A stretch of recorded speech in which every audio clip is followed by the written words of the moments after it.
Hello, hello. Good morning, afternoon, evening. My name is Michael Green. I'm the CEO of the Social Progress Imperative, and it's a great honor to welcome you to What Works Virtual Forum 3. Glad you could join us. Really big thanks to our sponsors. As you wouldn't, Social Progress Imperative and Cognitio couldn't do this without our supporters and partners, including Deloitte, Amazon Web Services, the Iceland Prime Minister's Office, the University of Iceland, and IQ Business. Thank you to them all for being supporters and partners in all this. Now, take us into the conversation. We know that there's an extraordinary health crisis going on at the moment, and we're still fighting it globally. But we also know there's a question about what's going to come out of this. How do we build back better? Or perhaps someone else put it much better. How do we build forward better?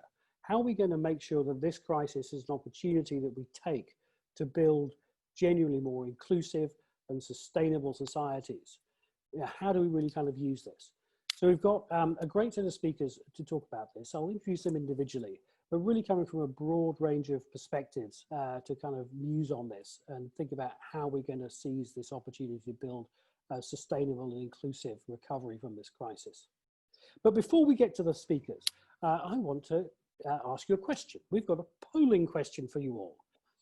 Which of these concerns you most about the long-term impact of the COVID-19 epidemic?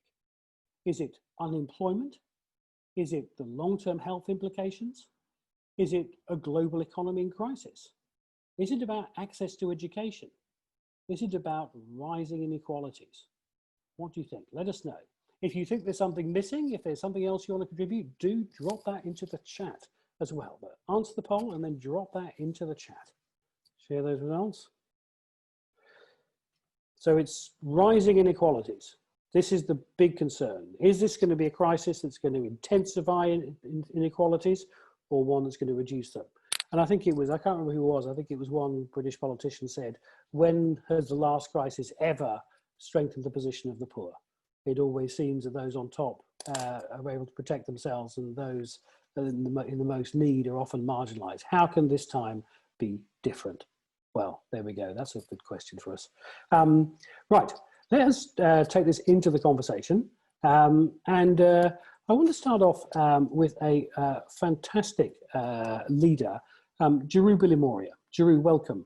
You have done many things in driving change, positive change around the world. But now you're driving a new initiative called Catalyst 2030 that I'm sure you'll tell everyone more about, which is really around how do we deliver on the promise of the Sustainable Development Goals. And I think, as many of you know, Social Progress Imperative has done a lot of work using our data to try and do projections around where we're heading on the SDGs. And even before this crisis, the world was decades off track. The danger is this crisis is going to take us even further away. So what have we got to do to turn that around? A different world is possible. How do we really make the SDGs not a dream that we've abandoned, but the reality that we're going to live? Giroud, how are we going to do this? Thanks, Michael. Actually, the Social Progress Index is what we always quote because, as you said, I think it was 2074, by which time we would have achieved the SDGs. And am I correct? It was 2074, right? When we were going before the crisis. 20 years, 2073. 2073, apologies, 2073. And now we are, at the rate I look at it, it will probably go towards 21 something, because there is so much which has gone. Look at the increased unemployment and all of that. But I do think that many crises we don't learn from the crisis. But because I think COVID has hit everybody, I do hope that we will build back better, move forward better. What is Catalyst? And this is an open invitation for everyone to join. Michael actually heads and chairs our impact working group. So Catalyst is a membership network. We have 251 practitioners, academics, government people, people from bilaterals, multilaterals, all there.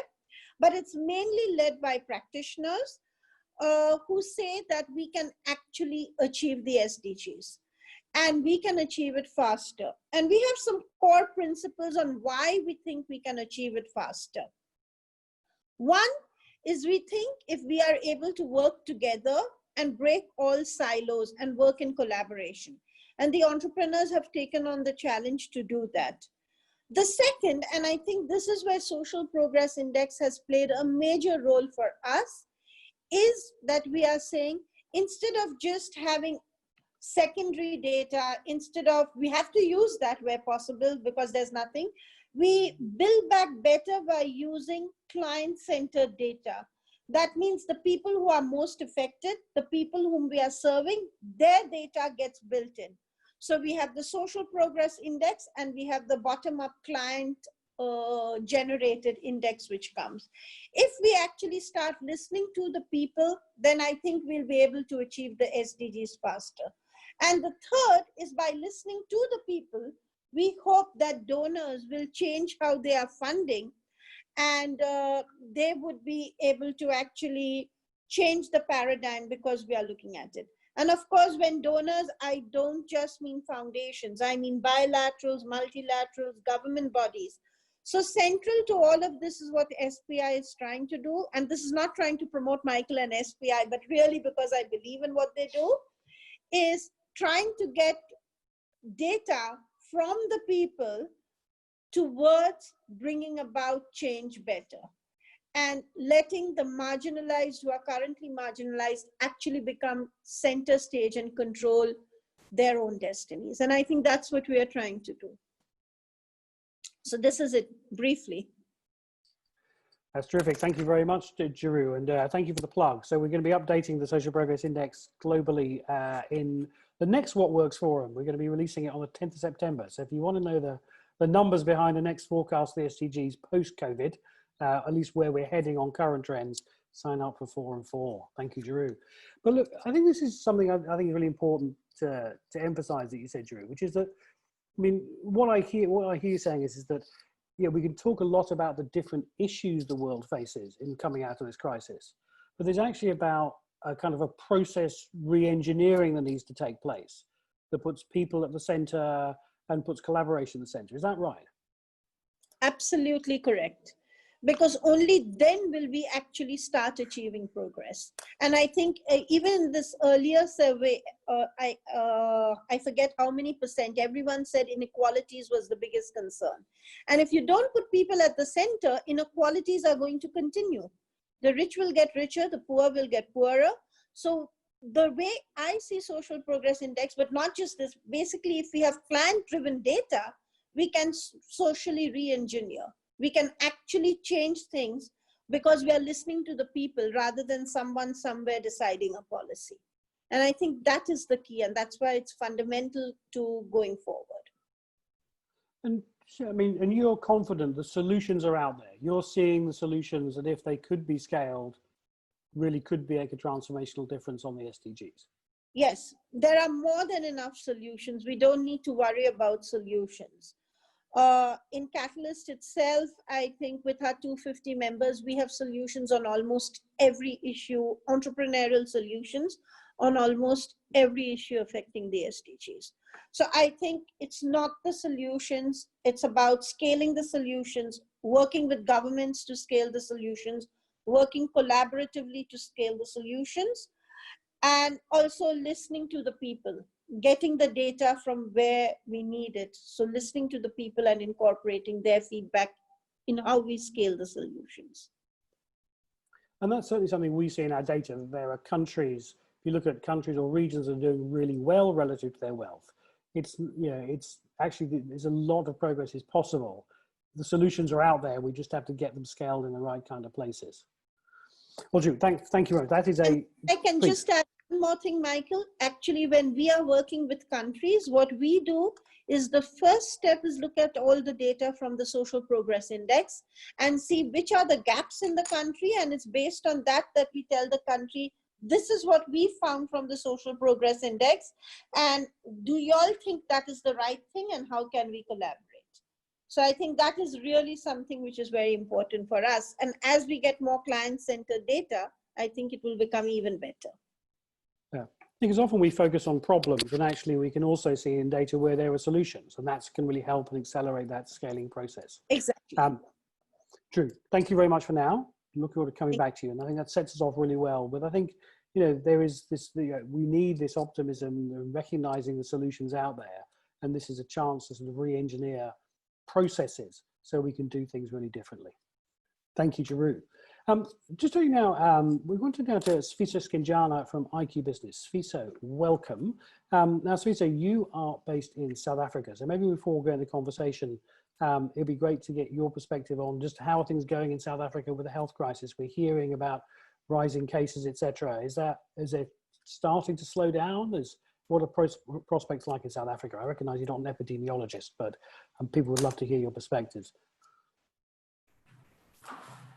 Greetings, everyone, and thanks, Michael. Yeah, the South African context is quite interesting right now.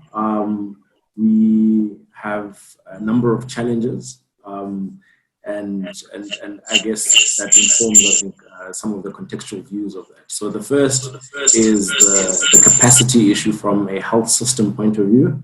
And so in what we call, or what we've termed, hot zones in various areas in the country, we certainly don't have the right testing capacity, and therefore we've gone for a lot more targeted testing.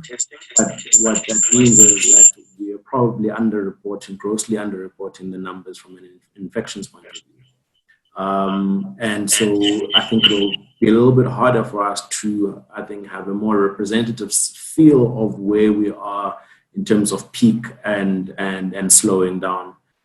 We are seeing that we've gone back into a space where the sale of liquor as well as cigarettes has been rebanned. It was initially banned, it was open for alcohol as well, and then it's been rebanned.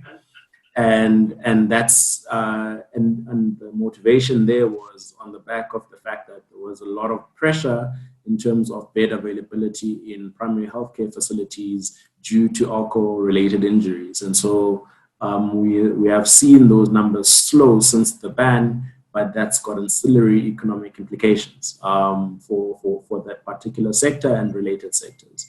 And so I think from a health point of view, when we look at our numbers, they are still rising. And in Gauteng, where Johannesburg is, we are now the epicenter in the country. It is expected that we will peak in August and early September, where from there onwards, the numbers are expected to taper down.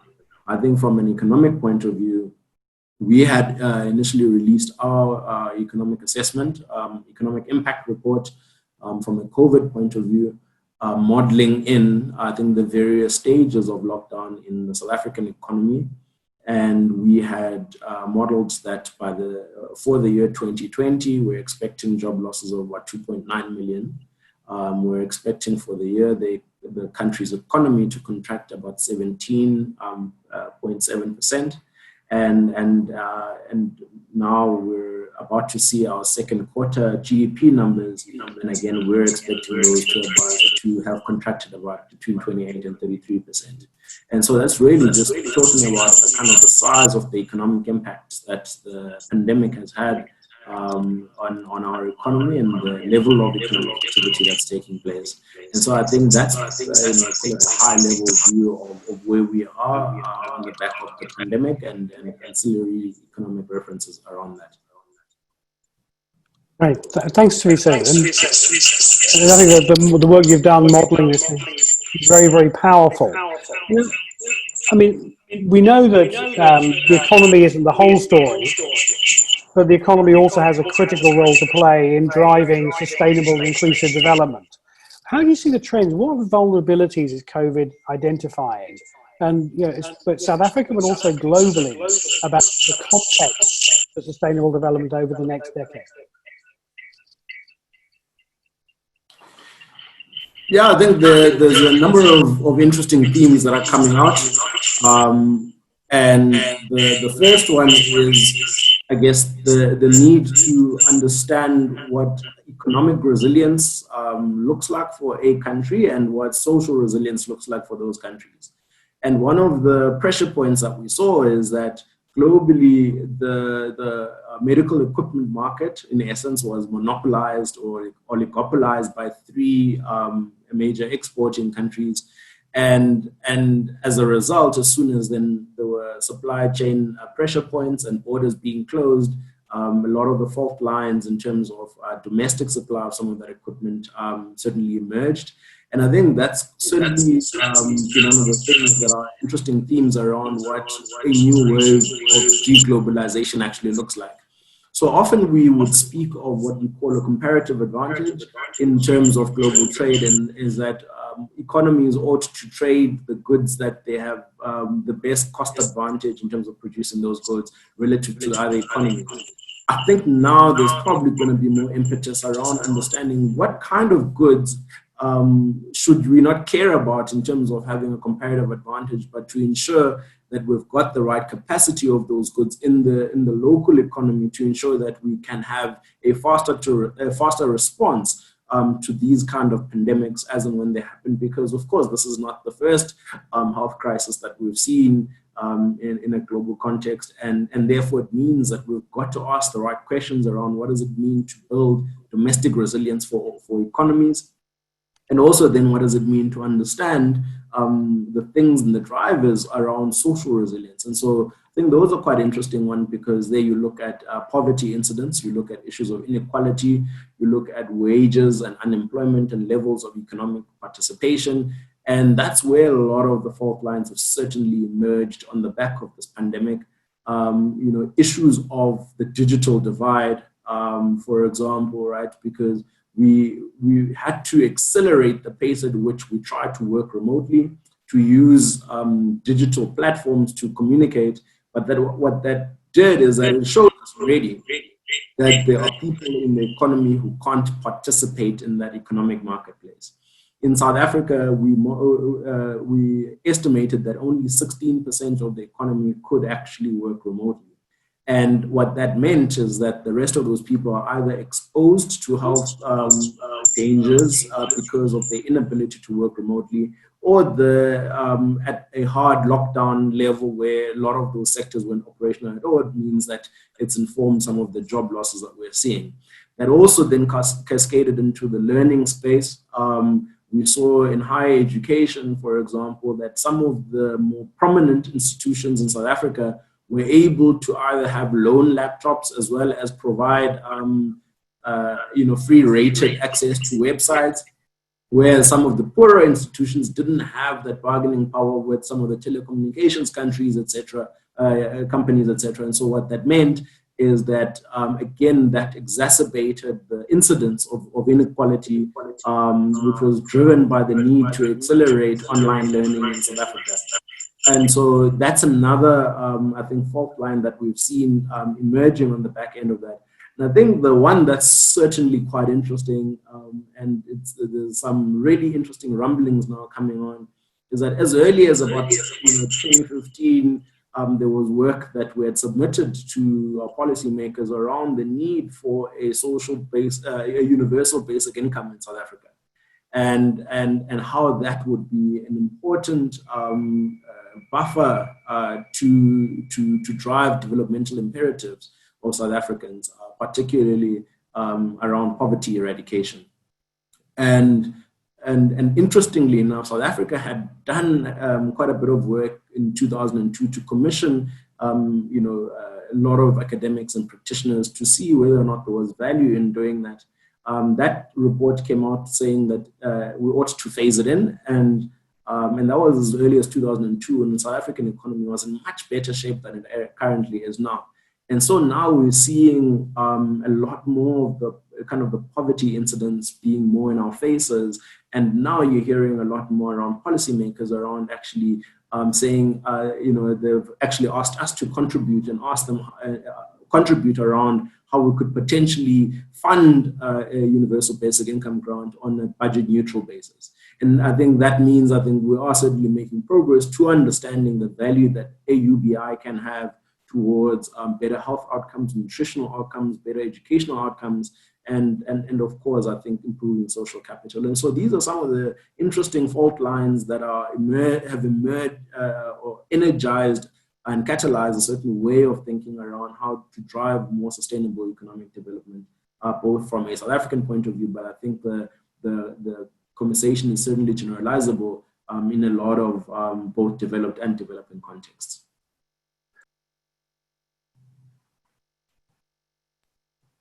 I mean, it sounds like, in a sense, good news, in a sense that the fault lines have always existed. You know, the issue of digital exclusion is any growing one where digital inclusion is actually a fundamental right. The issue of poverty and vulnerability, and this crisis exposed those fault lines.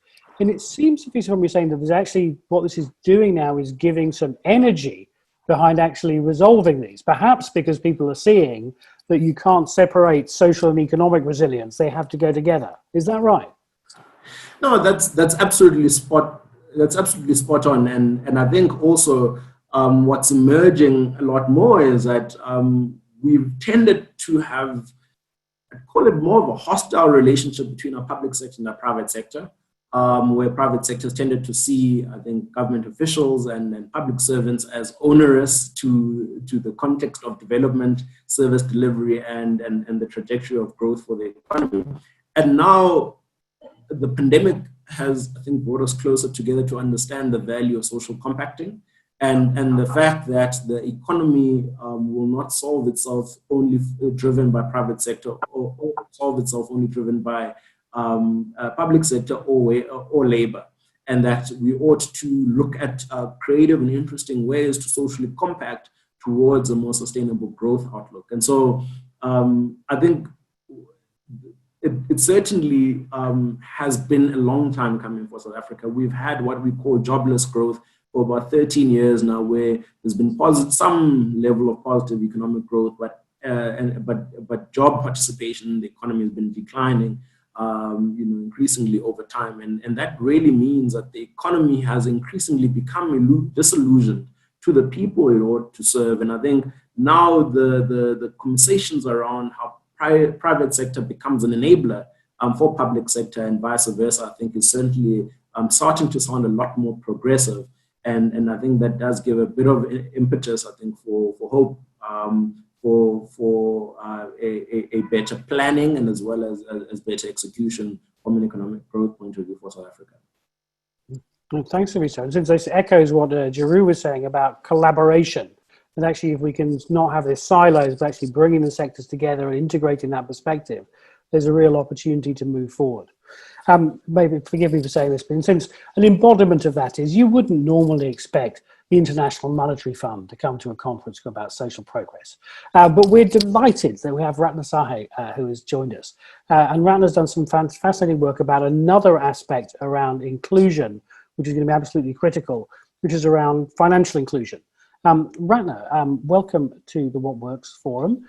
So glad you could join us.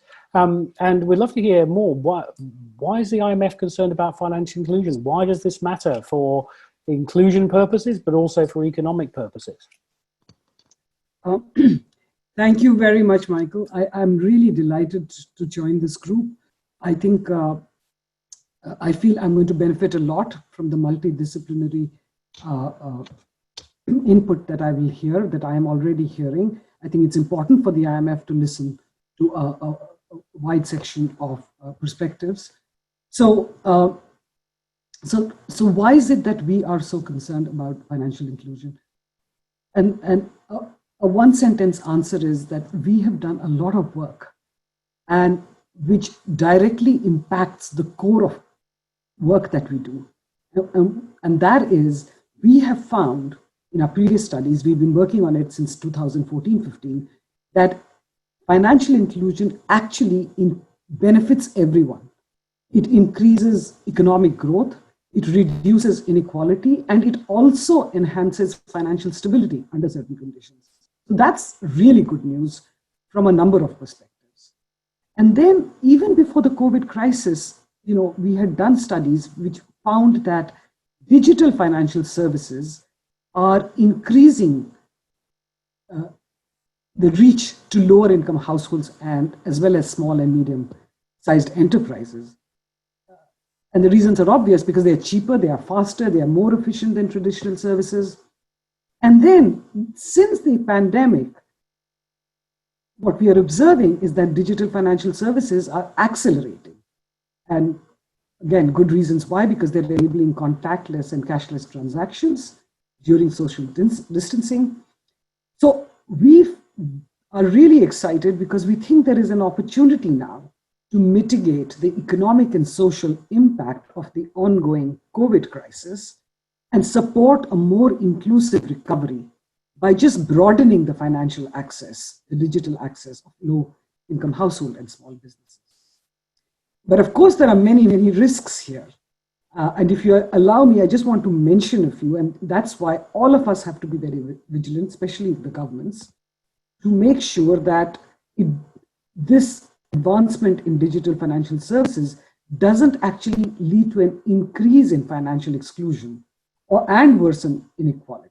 So what are the risks? So one is, of course, the unequal access to digital infrastructure like computers, mobile phones, internet, etc. So even if the government with a huge fiscal response tries to reach out through digital technology, there's a real concern that it may not reach the ones that need it the most. So that's one issue, risk. And the government should really pay attention to that.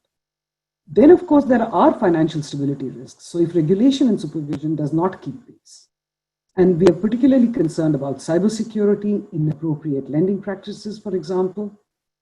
A third aspect, and this is some new study, the results of which actually I saw yesterday from my colleagues, we are really concerned that more women are going to be left behind because we have found gaps between men and women on both digital and financial literacy.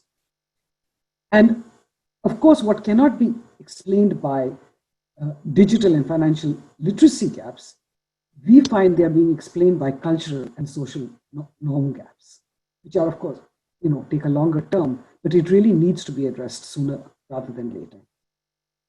And finally, just let me mention another observation that we are seeing during this crisis, and that is small fintech firms are finding it very hard to survive, and they are the ones who have been reaching out to the smaller customers.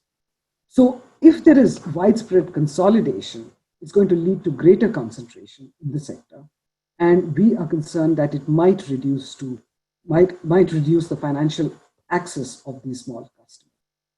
And finally, if all this leads to greater inequality, it's going to undermine the trust in fintech, in the government, in the regulators, and also in the digitalization of financial service itself.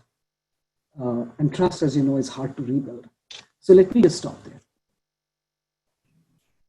Thank you.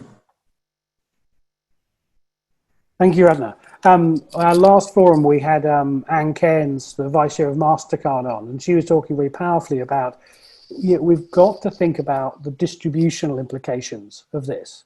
And as you say, for example, with financial inclusion, there's a huge opportunity from technology, but there's also risks unless we're addressing some of those underlying inequalities around issues like gender. I might see whether Jeru's got any members of her community with a solution on those. I'll come back to you, Jeru, on that one. I just wanted to ask, and also I was very struck also you talked about security. And it must be one of the things we wrestle with and we haven't found a solution for in the Social Progress Index is we measure what we call personal safety. And that can be not being murdered and not being scared. But actually digital security is increasingly important for people. And it's one that I think we're still struggling to find a good way to measure that. So I think emphasizing that.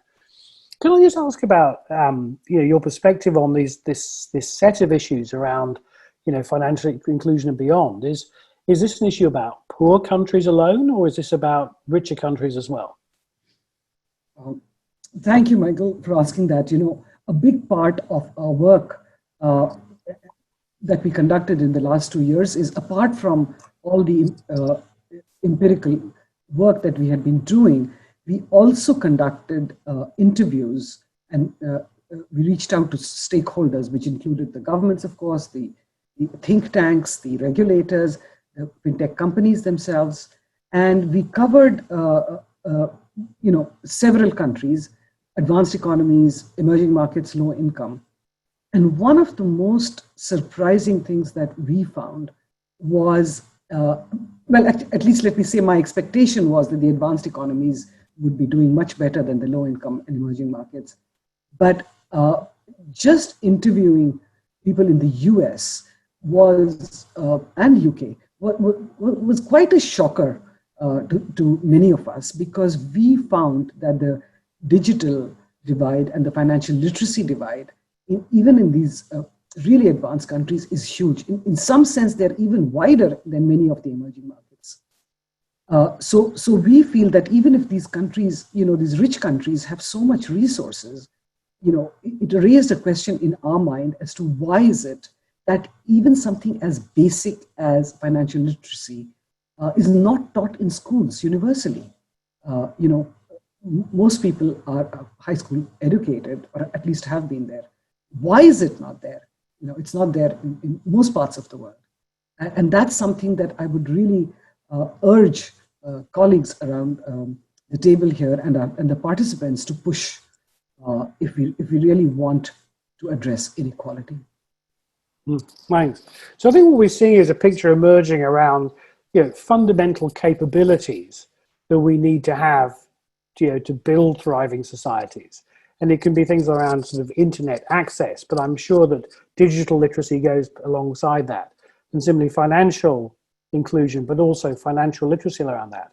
And these are capable, and we know these capabilities are needed. We know we have education systems, because we know we need capable citizens, not just for economic productivity, but to be good citizens. That's why we build education systems. But we've got to broaden our lens, and these things are kind of fundamental. Drew, can I put you on the spot? Do we have social entrepreneurs within the Catalyst 2030 network with solutions around financial inclusion and financial literacy?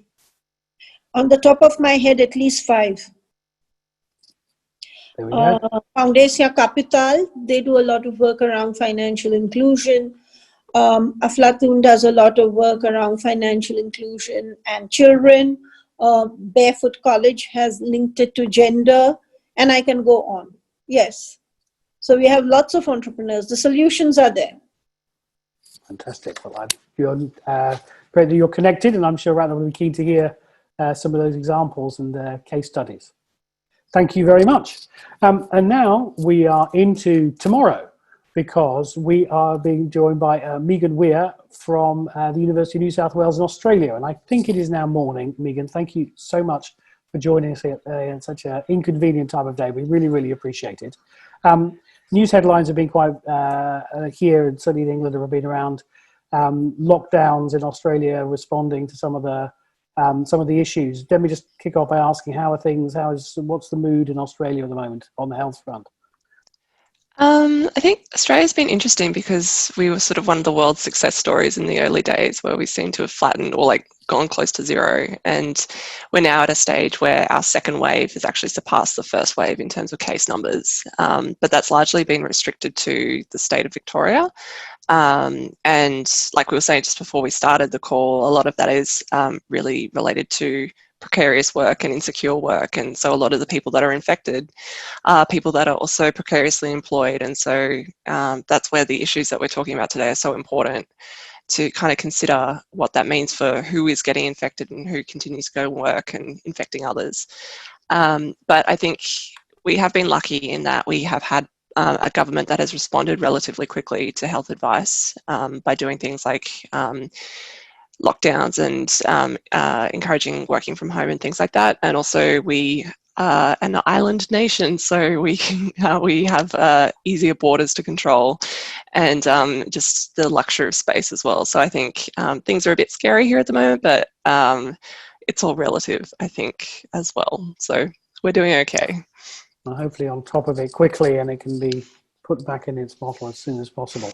And it's fascinating you talked this issue about precarious employment, and I think that's something we're seeing is one of the really big distributional impacts. The way that it's, people with, well-paid digital jobs can sit at home safely, but often it's some of the most poorest members of our society who are actually being forced out into work and expose themselves to a lot of risk. And that's got some very big distributional aspects. So maybe you'll touch on that. But I wanted to say that you've partnered with Social Progress Imperative on the Social Progress Index for the states of Australia. And you've also recently done some work then trying to use that lens to look at some of the vulnerabilities, the social vulnerabilities linked to COVID-19. So I'd love to hear if you'd share a bit of that perspective with the group, please. Absolutely. Before I get started, I just want to acknowledge as well, I'm in Sydney, Australia, which is the lands of the Gadigal and Bedegal people. And so that's important to just recognise that Australia is unceded sovereign territory of the Aboriginal and Torres Strait Islander people. So I'd like to pay my respect to elders past and present. But yeah, we released the first Australian Social Progress Index in February this year at Australian Parliament House, which was a very different time to where we are today. Australia's had, previous to this COVID incidents, we had 29 years of unprecedented, uninterrupted economic growth. And so I think there was a sense that a lot of the politicians we were presenting to were kind of saying that, you know, thinking about social progress is important, but we were doing okay economically, so it didn't sort of really matter as much. And it's just really shown in stark relief that you know, societies are made up of more than just the economy and jobs. And what we've seen in how a lot of both federal and state and territory policy responses have kind of targeted with COVID has been very much at the economy first and supporting people by supporting jobs. And but, you know, what if you don't have a job, or what if you are homeless, things like that. So we were able to use the social progress framework and the scorecards that come with it, and sort of the economic peers, using the scores that we developed with SPI to get a sense of how states and territories are tracking on social progress relative to one another and their economic peers. But then it was also added with a layer of how each COVID policy, both federally and then state and territory, fits within the social progress imperative framework, or whether a policy was purely economic focused.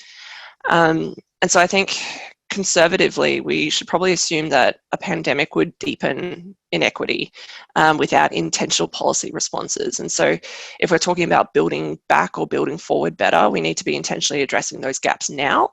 And the social progress index scorecards really offers a valuable way of identifying what those vulnerabilities are. And so, you know, that analysis helps us to get a sense of where states and territories could or should be doing more specific to their context. So for example, my home state of Queensland, they have probably the broadest set of social policy responses that are spread across the social progress index framework.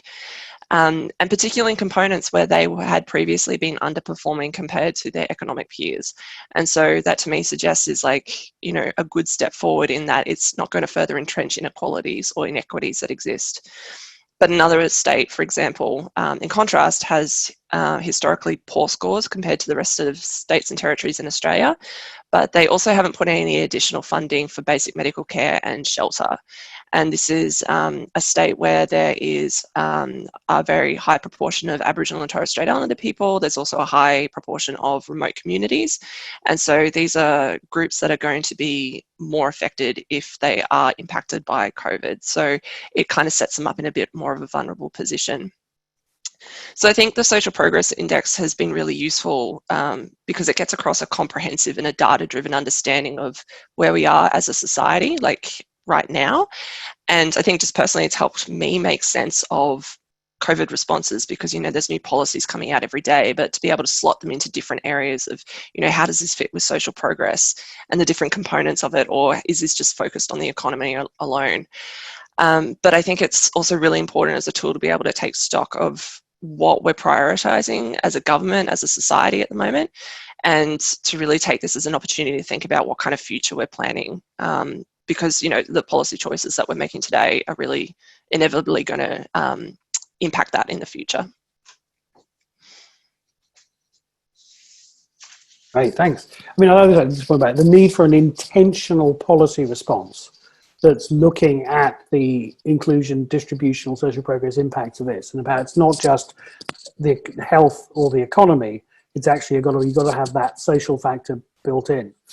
I can ask, I mean, two things. One is, I mean, the impression you're given, is this fair, is that those states that were already quite committed to this stuff have responded, and those that were not have not been? And then just generally, what's been the response, particularly, I mean, from the business economic community, thinking about Sfiso's comments about how there seems to have been this crisis has galvanized some strengthening dialogue and engagement between the business and social sectors. Is that what you're seeing in Australia? So to your first question, I think what has been interesting is that there are some states and territories where they're performing as expected in terms of how they're responding with policies specific to different components of social progress. So for example, this made news across the world a few months ago, but in Victoria, there was a decision to lock down 3 social housing towers. And this was a complete lockdown where residents weren't actually allowed to leave the building. They were only given a couple hours notice. And Victoria had actually ranked one of the lowest states with personal freedom and choice. And so that kind of fits with, you know, what the data had been telling us previously, where this was a response that seemed to kind of make sense in a really horrible way. And, you know, that's a sort of a very inequitable response in terms of targeting already marginalized groups of people. I think it's maybe been it's been interesting to me to see how different states and territories have responded, where some states have had a very kind of socially minded response to COVID despite having relatively low numbers of COVID infections. And so it hasn't necessarily been that it's only been kind of the highest states, the states that have higher rates of infections, such as New South Wales and Victoria, that have had these kind of broader reaching policy responses. I would say that it's feeling pretty disjointed or segmented at the moment between the social kind of focus of policy responses and then also the business or the economic side of things. They're probably similar to most of the world, where there's sort of a lot of people that are arguing that we should be just opening everything up. And there's certainly economists here that are arguing that. And then there are others that are sort of saying that, you know, this is a further instance for showing why we need to be increasing our unemployment payment rate and things like that. So I don't really have a sense of whether it's galvanized people one way or another, but I think just from the work that I do in terms of the social impact space and a lot of not-for-profit work, the charity sector definitely is very under strain at the moment. And we also had the bushfires earlier this year as well. So we're sort of had a bit of a double whammy this year in terms of crises. And so I think that, you know, it's just revealing how much we rely on a charity and not-for-profit sector to kind of be delivering this social purpose work that the government hasn't been previously doing. And so who's going to fill that gap if we do go into a recession, or if we are sort of heavily economically impacted and charities aren't able to operate anymore? So it is a bit of a tricky time just to see what happens with that. And I mean, if ideally what we can use the Social Progress Index for is to kind of help all these different groups work together to, you know, get a coordinated response going, that would be ideal. And that is something that I would love to happen here. I'm into that. Thank you so much. There's a link to the report in the chat. It's a terrific piece of work, and it's one that I think, you know, I'd love to see how we can collaborate to see whether we can bring that to other places as well. I think it's a really, really powerful framework. I want to got 2 questions I want to pass on to. One, I think, Drew, I want to give you advance warning. Is you know, Megan talked about the financial pressures on the non-profit sector, and Ratna talked about the small fintech firms being squeezed financially. Obviously, there's an economic impact on this. I'd love to get your perspective on the funding challenges facing social entrepreneurs that just at the moment they're trying to scale. So I'll let you have a think about that one. I want to just come first to Sfiso. Just from what you've heard from Megan about the policy response in Australia, and maybe some of the differences, how you're seeing how different governments are responding differently. Those that are anticipating and seeing, even if they haven't got a big problem, are seeing they need this broad-based policy response. Is that something you're seeing in South Africa from the national level and the provincial level? Is it those are most progressive or ahead, or is it what's driving this in South Africa? Sfiso. Yeah, I think there's been a lot of criticism from the general public to our policymakers in the way in which particularly they've responded economically. I think, and it's really in understanding that there's one crisis that then led to a number of other crises, right? And so the South African economy was already in recession pre-COVID. And so it means that the economy was structurally constrained from growing.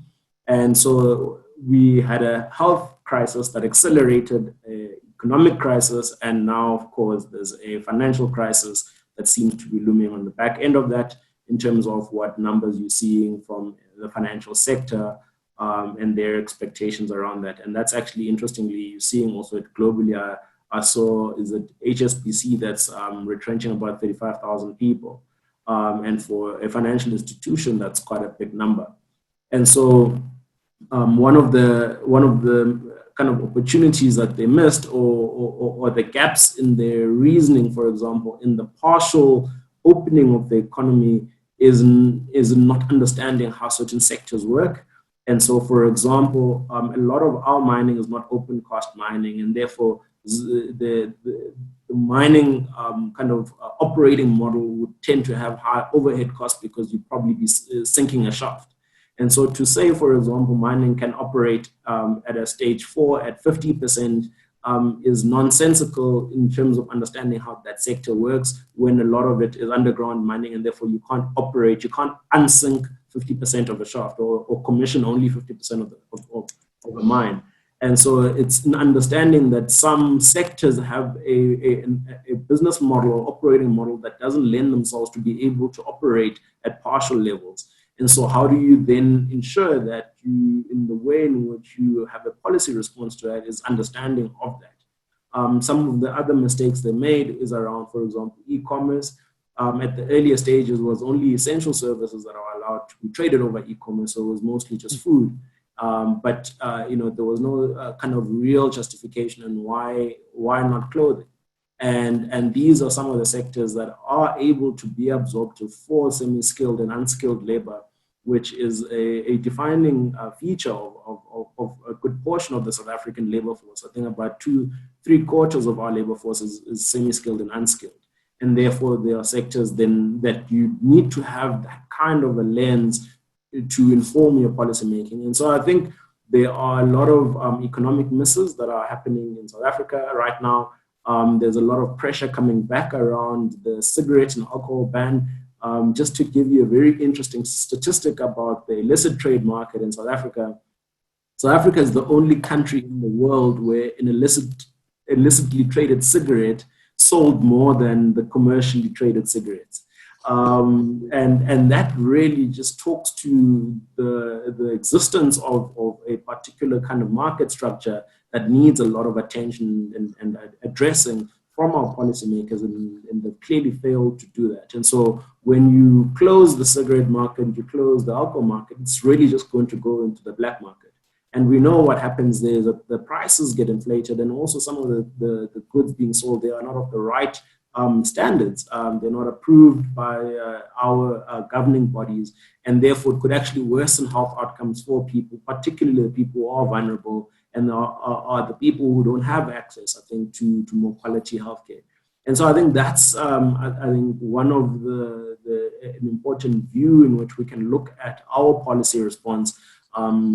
Particularly, I think, after the first, call it 6 weeks, I think our initial response galvanized a lot of positivity. It seemed like the government had consulted widely and understood the impact, and that's why everyone kind of supported the move towards a hard lockdown and the whole move towards essential services. But I think the policy responses that have followed, I think, have left much to be desired from our reflection point.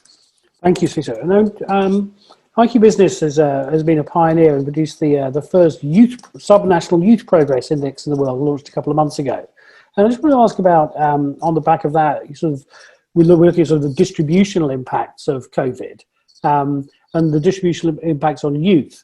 Because, I mean, not to steal your thunder, I mean, one of the headline findings of that report was, although social progress had moved forward steadily in South Africa over recent years, youth progress has actually gone backwards. So how is this crisis and the economic and social fallout affecting that equity issue between young people and the rest of society? Sure, it's it's certainly a big social risk for us as an economy right now. We had our latest unemployment numbers also recently come out, and when we look at youth unemployment, by the official definition of unemployment, it's about 58%, and by the unofficial or the extended definition, it's in excess of 70%. And also, if you look at the employment numbers across all levels of qualification, you see that there's higher or disproportionate level of unemployment of young people. You know what that means, really, and I made it quite a reflection around also what that means from a risk point of view, given the COVID impact, because the people who are most vulnerable to and most susceptible to falling fatally ill to COVID infection are the older people. And therefore, what it means is that the breadwinners in the economy are the ones who are at most risk, because the young people are not economically active. The breadwinners are servicing between 4 and 6 people per household. And therefore, just by virtue of the fact that the economy hasn't structurally lent itself to be absorptive for young people, means that as the infections rise and people's lives come under increasing amount of pressure, the impact on the quality and the quantity of our labor and human capital index from a labor participation point of view is certainly going to be materially impact. And so when you then go back to the fact that over the last 5 years, youth outcomes have been regressing in South Africa, and I said with the backdrop of the absorption capacity of the economy, it means our economic planning hasn't been good. It means that we haven't understood the kind of the choices we needed to make to invest in the sectors that are able to absorb young people. We look at all the data points in South Africa, and you see, for example, that in the informal market, personal care is a very big sector, and it absorbs young women, broadly speaking. And also for young men, it's a lot of car mechanicking, for example, car fixing. And so what kind of support or programs can we put in place that almost formalizes these guys to be able to tie into the largest manufacturing sector in South Africa, which is a car manufacturing sector. So we've already got a young base of participation in a sector that lends itself to the largest manufacturing sector, but we're not linking those two to ensure that this becomes formalized and becomes larger scale. And so these are some of the planning mistakes that we're making in the way in which we don't understand the environment, the economic structure that will ensure that South Africa can get onto a sustainable growth path. And these are some of the things that I think are certainly now the big pressure points that we're putting back to policymakers around saying that there's a certain kind of structure that will enable this economy to get back onto a sustainable growth path and ensure that it's able to, I think, meet the needs of the people who are going to inherit the economy, the young people. Thanks, Fisher. I was reminding me, I was talking to someone from the Middle East, which also often has a characteristic of high youth unemployment. And she was making this point to me about how what that means is that the employed person in a household actually has got a huge set of responsibilities. And so if that employment is impacted, the effects absolutely multiply. Thank you. Drew, just quickly on the funding crisis. Are we seeing a funding crisis for those entrepreneurs and those trying to find solutions? What can be done about it? Definitely there is a funding crisis. Many of the smaller organizations are already running out of cash flow. Even the larger international organizations are having problems. And the worst part is the demand is rising. So they are caught in between increasing demand from their communities for all the things that are not happening, decreasing donor funding. And I think most of the organizations don't have funding to continue. And if it continues like this, we'll see huge amount of social enterprises shutting down by the end of the year. So I think it's quite critical. And I think donors need to shift funding to be able to ensure, actually they should be releasing more funding, but that's not really happening. There's a lot more funding for vaccines. Our COVID working group said and they researched that there's a lot more money going for vaccines and other things. But what's happening is that by the time the vaccines come, people will probably be dying of malnutrition. That was a pretty stark statement, but quite true in the way funding is going.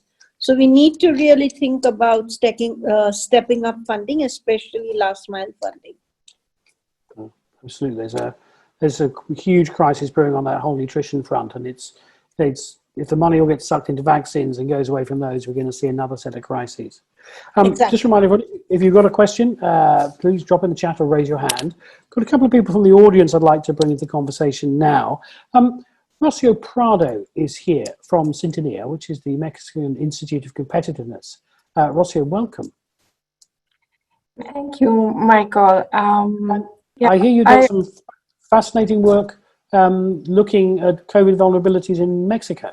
Please, I'd love to hear some more. Yeah, well, we started on 2 years ago in the Institute of Collaboration and Competitiveness called Sintonía. We were interested in how to help our country to improve competitiveness. So SPI helped us to identify exactly the issues to address.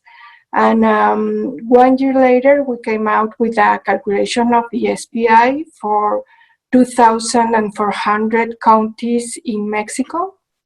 And when coronavirus crisis arrived to Mexico last March, we thought that we could use the SPI to evaluate the proficiency of a county to prevent and face COVID-19. So we divided SPI in components and variables under two types: resources for prevention and resources to face the COVID-19 crisis. And it's important to say that among resources for prevention, there were access to running water, access to communication, education, and others. Since in our country there are still some places and counties that they still don't have this kind of access to. And among resources to face COVID-19, there were the two components of nutrition and basic health and assistance, and health and well-being. So this was applied to all counties with positive cases in the state of Puebla. And between March and June, we found big gaps between the counties. So we mapped the SPI and called risk zones to the group of nearby counties with low SPI. And the main problem we found out about was that there were some counties in which the population won't have enough education or access to communication in order to learn about COVID-19 and how to face it. But even if they would learn about it, they wouldn't have running water at home or a hospital nearby. So it was very concerning for us. We knew things were not good, but we didn't know that it was so bad. So we suggested several strategies. For example, regards to prevention resources, there is a big need to adapt the message to the real conditions of education in the counties, because there are still some counties that they don't speak Spanish, they speak their native languages. And we also suggested to completely isolate risk zones. Now it's too late, but we suggested that since March. And also we suggested that counties with medium to high SPI could take care of and help the counties with a lower SPI that would be nearby. We also did two other kind of studies. One was a short comparison on SPI and other components for 7 countries in Latin America. And some of the findings were that the pre-existing health conditions in Mexico are a major issue to be addressed.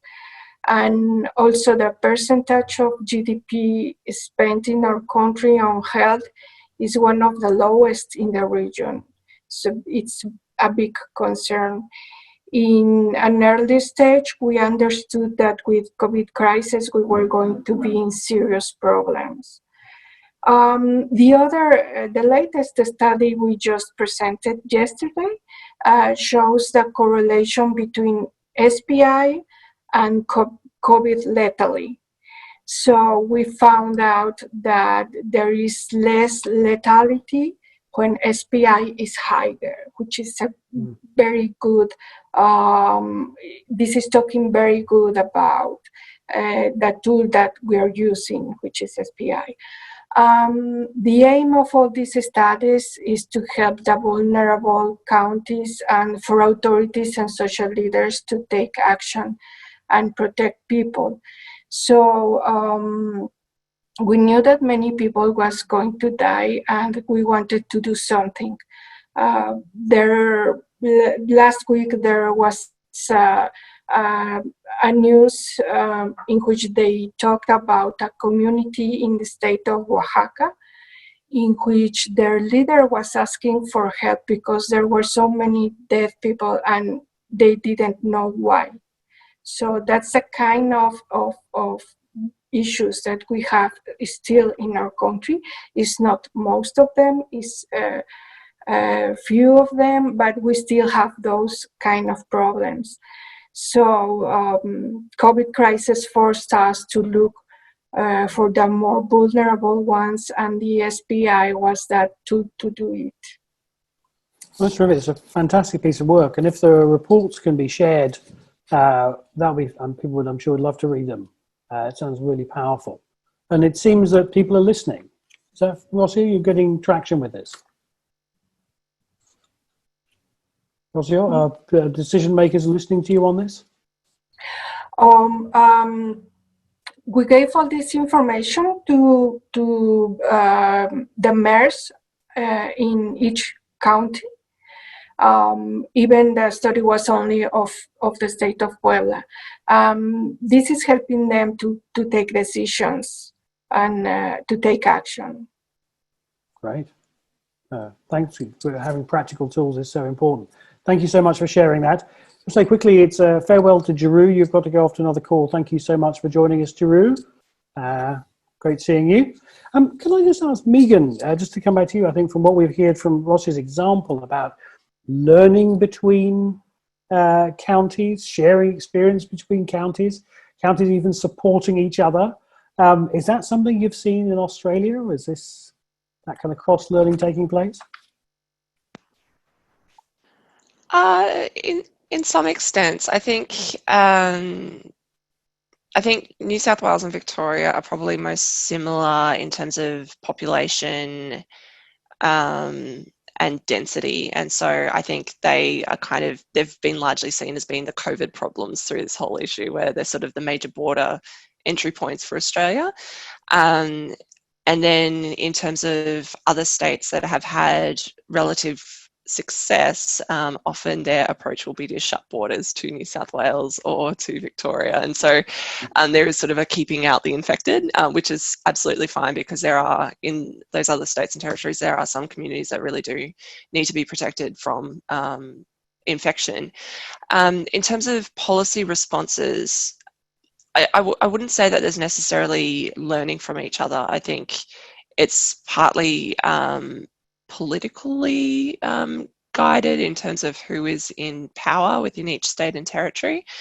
I mean, one crisis that's relevant to me, sort of being in the university sector, is that there hasn't been any federal government funding for universities, even though we've sort of had a decrease in student numbers, and it's sort of looking pretty scary for a lot of universities at the moment. But there have been states and territories that have released their own kind of loan scheme for universities. But I think as well, the other thing that I was thinking as well, when we're talking about COVID being a a health crisis and an economic crisis, to me, it's becoming clear that it's just as much a social crisis as anything else as well. They all interact together. And I think one thing that's maybe happened is that it's almost been that there's the federal response that the Commonwealth government wants to take care of the economic side of things, so they'll give the economic stimulus, and then it's almost fallen to the states and territories to be taking care of the social sort of aspects of the crisis and sort of what comes from it. And I think in some ways that's responses are determined by what the governments in the state or territory determine to be the issues. But I think it would be nice to see some more sort of learning from each other and seeing what works to the positive extent, rather than just kind of seeing what didn't work and trying to learn from those things. Yeah. Yes. Sometimes failures can be so focused on and we don't look at those successes. I just want to turn now on to looking a bit more the business side of things. We've got Harper Juliusdottir here, who is from the CSR Centre in Iceland. Hi. Harper, hello, welcome, nice to see you. Thank you for having me. So just think about how are you thinking about the impacts on business of this crisis, and particularly what business needs to be doing and thinking about? Yes, I think it's been very interesting to hear the speakers from today, and the common ground being that the crisis has really put a spotlight on the cracks in our societies and in our policies. And I think that really has also been the same for the private sector and for businesses. And for us at Festa, we work a lot with issues such as climate issues and involving the whole picture of the SDG into this COVID crisis, we think has a lot of opportunities. And I think that's also what we have been hearing both from South Africa and from Australia, that we can eye opportunities to use this, how we have responded to the crisis, to what businesses can do, and the public sector also in respect to the climate crisis, if I can put in that way, that we can. The COVID crisis has been a practice for us in empathy towards our neighbors. We have been forced to make sacrifices just with a moment's notice, and some people big sacrifices in terms of unemployment and others, which we have seen a lot here because we are really reliant on tourism. But we of course are a privileged nation in so many ways, so that it's harder maybe for privileged nations or in Western nations to see the climate crisis as an urgent issue. But we have, and I think Lisa Kingo from the UN Global Compact called it that the COVID crisis, we could look at it as a fire drill for the effects that the climate crisis are going to have. And I think that's really, it should help us to make the climate crisis more personal, to look more. This is going to have the effects, and we've known about them for maybe 40 years at least, and we've had them, we should have had them kind of high on our priorities ever since the SDGs came out. But I think this, and also we've seen how this affects businesses that are less, in the lesser developed nations, that we really need to take responsibility in our consumption as Western nations.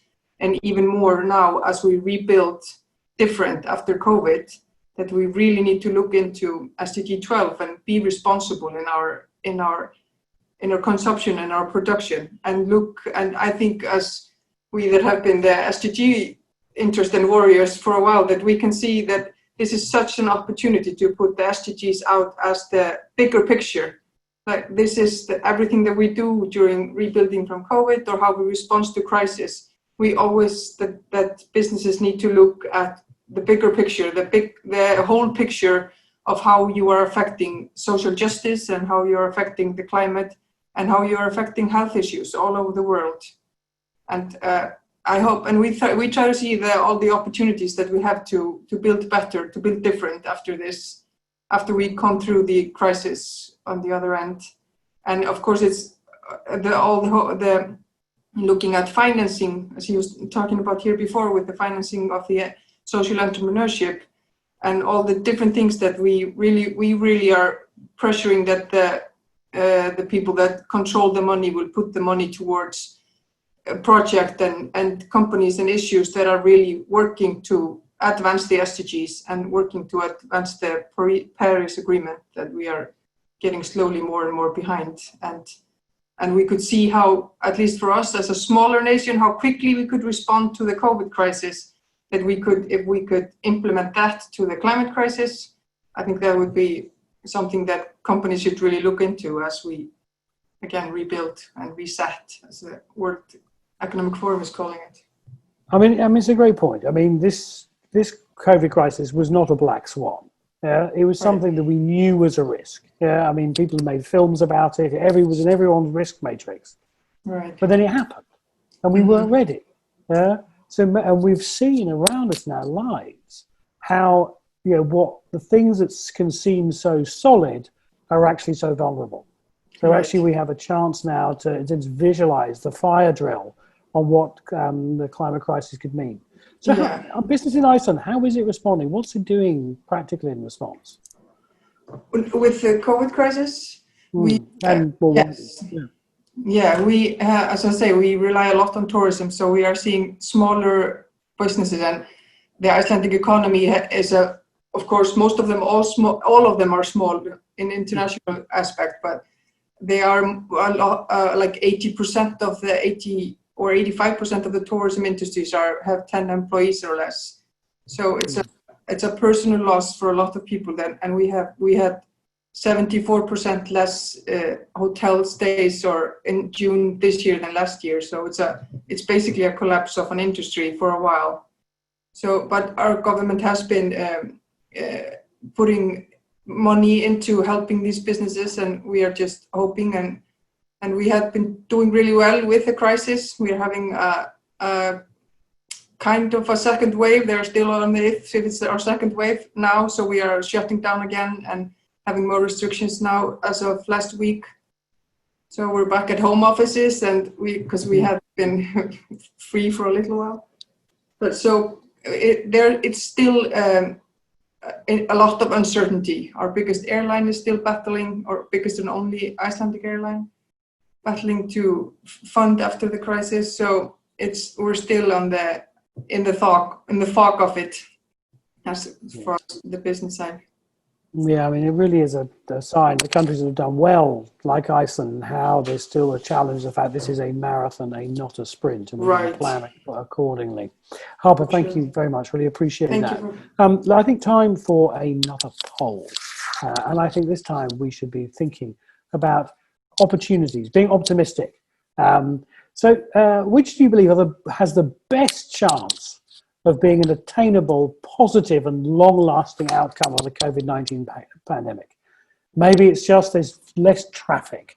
I certainly appreciate that. Is it less pollution? Do you believe the best chance is greater equality and social justice? Are we going to finally have a big push around improving hygiene, water and sanitation? Are we going to rally around addressing access to quality education for everyone? It's all important stuff. This is a question about where are you optimistic? Where do you think we're going to see best chance of being an attainable, positive and long-lasting impact? Here we go, and let's see. Okay, so it's our best chance is on reducing pollution and carbon emissions. So Harper, exactly to your point, is that perhaps this is the visualizing what we've done, our short-term gains in reducing pollution and carbon emissions, breathing cleaner air in London, reducing carbon emissions globally is something that will galvanize action. So that's where we're seeing the most optimism. Good, thank you very much. Now, look, I think that sets the tone just to close off. And I think, so we've had to say farewell to Jeroen. And I think we may have lost Ratna. I'm not sure. Let me check. But so let's Megan, I want to come to you, to the panelists, just have a final word. What are you most optimistic about? Most optimistic. I think I have a hope that we can come back from this as a more compassionate society. There's Australia has a very complicated history in terms of the impacts of colonisation and how that has impacted and continues to impact Aboriginal and Torres Strait Islander people. And so how is it that we can use this experience of having something forced on us where we are separated from our families, from our communities and our loved ones? How is that something that we can use to understand the trauma of something like colonisation? And is that something that we can be using to, encourage greater understanding and better conversations that come from that? And I know that there's some really staunch and very active Aboriginal leaders in that space that are really sort of extending the hand of friendship in that, which is really lovely. But if we can be using that to really understand that we get through these things as communities, we're not islands. This is why it's so important that we think about each other as as a community, as a wider group of people rather than just our sort of small social circle. And so hopefully it can lead to a more compassionate society, and I choose to have optimism in that, I think. Comment to that. I think there's a point that I think we can, people can feel invincible. And perhaps this is a chance for people to be aware of vulnerability, which actually helps people to empathize in a different way. And that changes the conversation. Let's hope. And that being a strength as well, not a weakness, I think is important. Exactly. Spot on. Ratner, I'm very delighted you're still here. Sorry, my screen moved around. I was feared we might have lost you. Ratner, what are you most optimistic about on the back of this crisis? Thanks, Michael. I really think that what this crisis has shown is the huge vulnerabilities and the huge fault lines that already existed before. So very specifically, we know that there's a big relationship between the most vulnerable, the most needy, and the minorities in each society. And Black Lives Matters really brought it to the fore. I mean, I was amazed as to how the protests spread world over. But it's not just about race issues. It's about gender. It's about caste. It's about ethnic minorities. And I'm extremely hopeful that because of the big attention and the big impetus that's coming on these issues, they're difficult issues, but that the world is going to be able to address both fault lines, which is the needs of the most vulnerable and the discrimination aspect on the social side. They have come together, and we'll be able to address those two. Thank you. I think, as I say, when the tide goes out, you can see who's swimming naked. And in a sense, what this crisis has done is it's brought these things into relief. I mean, I think we knew these things were there, but it's brought them into relief. But we hope it's going to actually then galvanize action, because it really, really matters. Thank you, Rathan. And Sfiso, what are you optimistic about, Sfiso?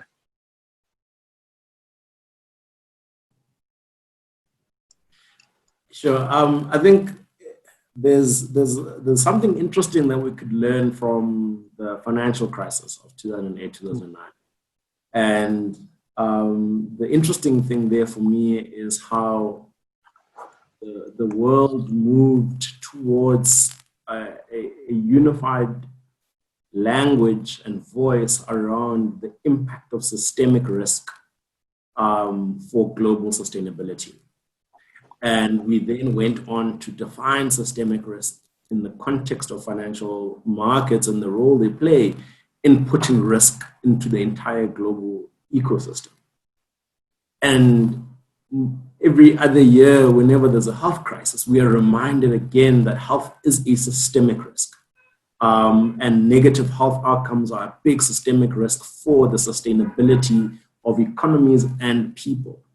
And I think this should inspire us to have something like the BIS, which in essence has informed and seen an acceleration of globally accepted minimum capital requirements for banks, and saying, if you meet these minimum requirements, this is the kind of resilience or the way in which you can reduce the kind of risk into your economic structure. What does it mean for us what does it mean for us to move towards something similar for health resilience? And to start to build minimum resilience measures, minimum capital measures for health to ensure that as and when these health outbreaks and pressure points continue to come, economies are capacitated to be able to respond in a way in which also it doesn't put and push people to the margins. And I think that for me would certainly be an amazing outcome on the back of this pandemic and its impact on people and economies. Well, I'm into that because this is an opportunity to just rethink our risk management. As you say, there's this huge aspect, investment in financial systemic risk management. If we can raise it up in other levels, then there's a huge opportunity. And actually, that would be very, very powerful. Sviso, thank you very, very much.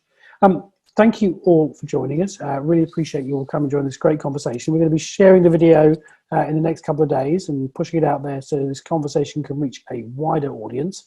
Special thanks again to Deloitte, Amazon Web Services, the Iceland Prime Minister's Office, University of Iceland and IQ Business for sponsoring and supporting this. And of course to our partners Cognitio in putting this on. Go join us. We've got one more forum, September 10th, a very special forum, Forum 4. We're going to be launching the 2020 Social Progress Index. Will the SDGs be closer, further away? Who's going to be top? What's going on? It's all going to be September the 10th. Thank you so much, especially to our panelists, in absentia, Jeru, then Safito, and Ratna, and Megan, and also Rossi and Harper for their contributions. Thank you all for joining us. Special award to Megan for being here in the early hours of the morning. Have a great day, everyone. Have a good night if you're going to bed right now. Thank you all. See you later.